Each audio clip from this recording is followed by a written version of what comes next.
আপনার স্বাগত আছে। আজকে আমি বেগুন ভাজা বানাতে যাচ্ছি, সেটা আপনি দেখবেন কেমন করে বানাচ্ছি। এই একটা বেগুন নিয়েছি, এটা এখন কেটে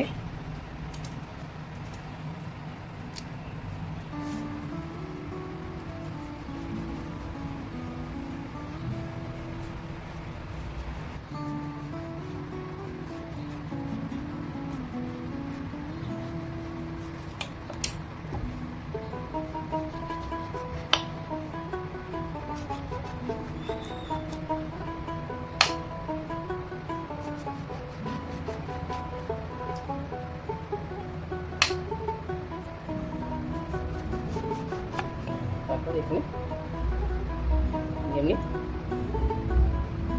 পাড়া দিয়ে দেবো, এমনি করে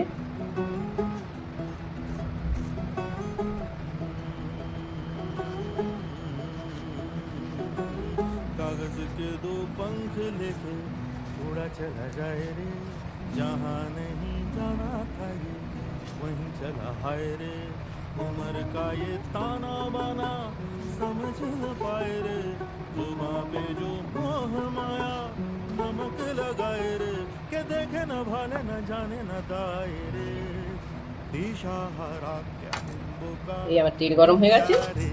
আমি এখানে একটু নুন দিয়েছি, হলুদ দিয়েছি, লাল লঙ্কা দিয়েছি, গরম মশলা দিয়েছি। এটা সবাইকে মিশিয়ে দিয়েছি। দেওয়ার পরে আমি ফাঁকা করে দিয়েছি এখানে, এমনি হাত দিয়ে সবাইকে এখানে সবাই সমানে ঢুকে যাবে। এবারে তেল গরম আছে, এটাতে আমি দিয়ে দিচ্ছি।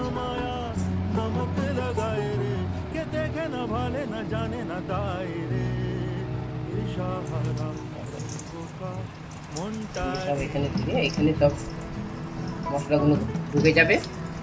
তারপরে এটা খেতে খুব ভালো লাগবে, ভাতের সঙ্গে খেতে খুব ভালো লাগবে। এমনি মশলাটা এখানে এমনি দিতে হয়। এই যে ফাঁকা ফাঁকা করেছে না, ওইখানে সব ঢুকে যাবে। ঢুকে গেলে সব ভালো করে হবে।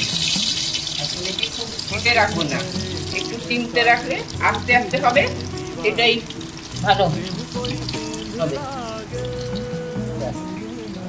अगर मगर बारी बारी जिया कोई उछाले, जिया नहीं गेंद लागे। একটু পাল্টিয়ে একটু দেখছি যদি হয়তো লাল হয়ে গেছে কিনা।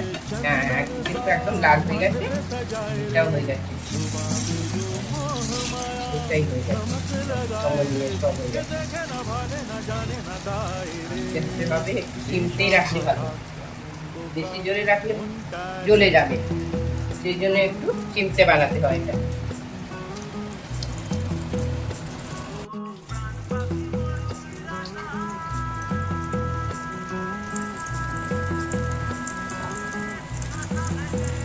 বেগুন ভাজা তৈরি হয়ে গেছে।